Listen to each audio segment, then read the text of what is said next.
Hi guys, welcome back. So let's talk about Ireland in the Six Nations going towards the World Cup. And their Six Nations was bookended really by two big defeats. They were rocked by England in the first game.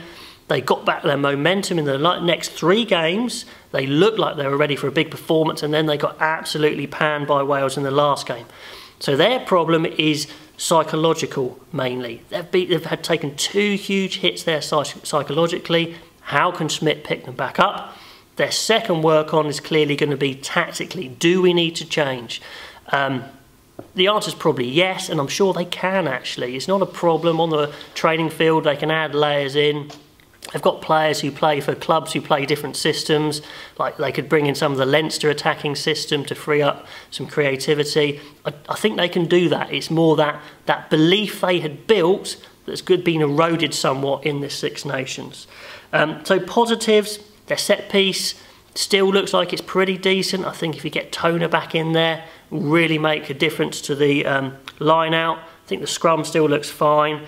They do know the game plan for sure, but like I said, I think it does need to be changed. They've got a settled team. They've got a settled squad. They know what players they've got, which is a positive. And they've got a decent record against the Southern Hemisphere. So remember, when that comes around to the World Cup, hopefully, if they remember those things, that's going to be a positive. Player positives, well, I'd say Peter O'Mahony, once again, I think he was very consistently their best player. He's an absolute class act.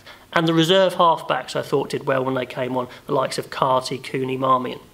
Negatives, well, predictability.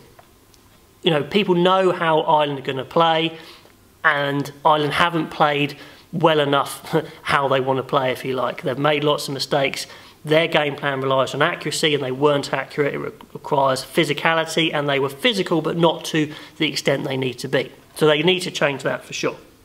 And the players that have missed out, lost out in this Six Nations are Murray and Sexton, absolutely. I've mentioned pretty much in every video, I think Murray is not fully fit. They possibly rushed him back too much.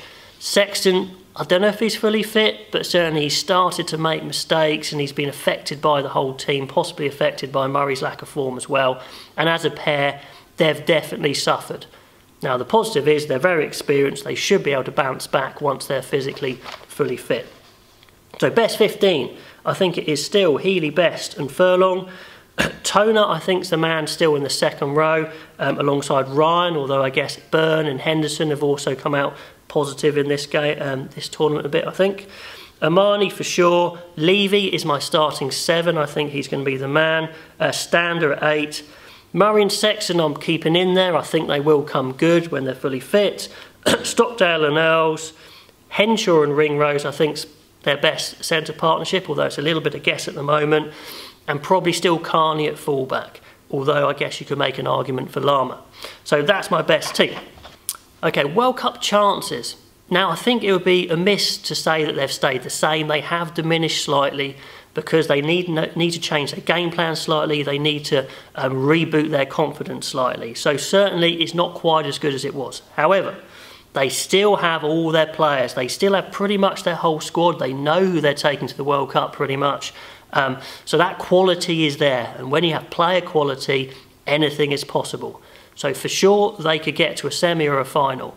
If they get their mentality right, if they choose the right thing to do for their game plan, they're absolutely serious contenders. Anyway, guys, let me know, comment on this, on what Ireland's chances are for the World Cup. And until next time, I will see you then.